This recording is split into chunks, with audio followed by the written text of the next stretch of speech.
নীলাদ্রি উৎসবের দ্বারা শেষ হয় রথযাত্রা। উল্টো রথযাত্রার পর বলরাম, সুভদ্রা ও জগন্নাথ দেব প্রবেশ করেন তাদের রত্ন সিংহাসনে, মানে পুরীর মুখ্য মন্দিরে। কিন্তু অনেকের মনে প্রশ্ন আসতে পারে, রথের পর রথের কাঠগুলোকে কি করা হয় এবং রথ কিভাবে নির্মাণ করা হয়?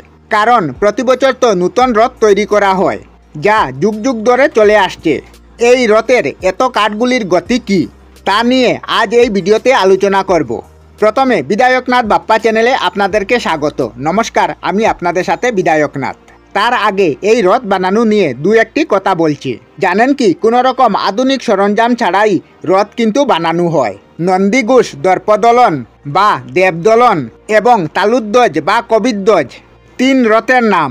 উন্নত প্রযুক্তির বিন্দুমাত্র সাহায্য নেওয়া হয় না রথ নির্মাণে। নির্দিষ্ট দৈর্ঘ্য প্রস্থ মাপঝুক নেওয়া হয় হাত দিয়ে। কোনো প্রকার নাট বল্টু ধাতু কোনো কিছুই ব্যবহার করা হয় না রথ নির্মাণে। প্রায় 1400 কর্মী মিলে এই রথ নির্মাণ করেন। বংশ পরম্পরায় এই রথ তৈরি করেন কারিগররা। রথ নির্মাণে যে কাঠ ব্যবহার করা হয় তার উৎস হল পুরীর কাছে দাসপল্লা ও রানাপুর নামক দুটি জঙ্গল। প্রতি বছর রথ বানানোর জন্য যে কাঠ ব্যবহার হয় তার দ্বিগুণ পরিমাণ কাঠ রোপণ করা হয় সেই জঙ্গলে। এই কারণে রথ নির্মাণের কাঠ কোনোদিনও শেষ হবে না, আর যুগ যুগ ধরে এই নিয়ম চলে আসছে। এবছর রথ নির্মাণের জন্য যেসব কাঠ ব্যবহার করা হয়েছে এটা আজ থেকে প্রায় 60-70 বছর পুরানো।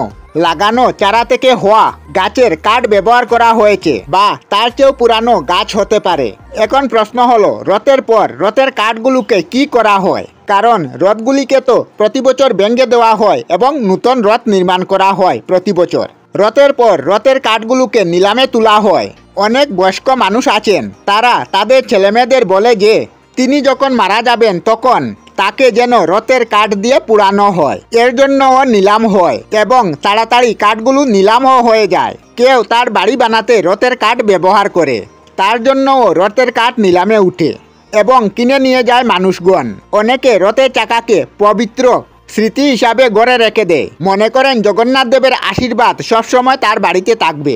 এছাড়া বেশ কিছু কাঠ এই কারণে নিলাম হয়ে যায় যে মানুষ ভাবেন তার ছেলের পৈতা বা বিবাহ, এই ধরনের বেশ কিছু পবিত্র অনুষ্ঠানে রথের কাঠ দিয়ে রান্না হবে। তবে যে পুরো রথের কাঠ দিয়ে উৎসবের রান্না বা মৃতদেহ পুরানো হবে তা নয়। হয়তো 2-4টি কাঠ তিনি নিলাম থেকে কিনেছেন এবং অন্য যে কাঠ আছে তার সাথে মিলিয়ে ফাংশনের রান্না এবং মৃতদেহ দাহ করা হয়। কোনো শুভ অনুষ্ঠানের রান্নার জন্যও নিলাম করা হয় এই কাঠগুলোকে। এই রথগুলোকে নিলাম করে পুরীর মন্দিরে অনেক পয়সা আসে। অনেক মানুষ নিয়ে যায় পবিত্র কাঠ হিসাবে বাড়ির ছাদে বা মাথার উপরে যে কোনো জায়গায় রাখার জন্য। পায়ের তলার কোনো জিনিসে নয়।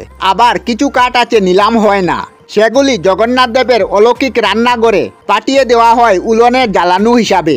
যেহেতু জগন্নাথ দেবের মহাপ্রসাদ উলনে তৈরি করা হয়, প্রতিদিন রান্না করার সময় অন্য কাঠের সঙ্গে এক টুকরো করে জ্বালানো হয়।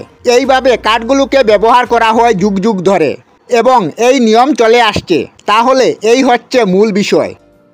আমরা আমাদের চ্যানেলে সব ধরনের ভিডিও আপলোড করি, যেমন ব্লগ, নিউজ, কুকিং ভিডিও, ধার্মিক আলোচনা ইত্যাদি। যদি আপনারা এই ধরনের ভিডিও দেখতে পছন্দ করেন তাহলে এই চ্যানেলটি নিশ্চয়ই সাবস্ক্রাইব করবেন। আমি আপনাদের সাথে বিধায়কনাথ আজকের মতো বিদায় নিলাম। আর ভিডিওটি ভালো লাগে লাইক, শেয়ার ও কমেন্ট করবেন। ভিডিওটি সম্পূর্ণ দেখার জন্য অশেষ ধন্যবাদ।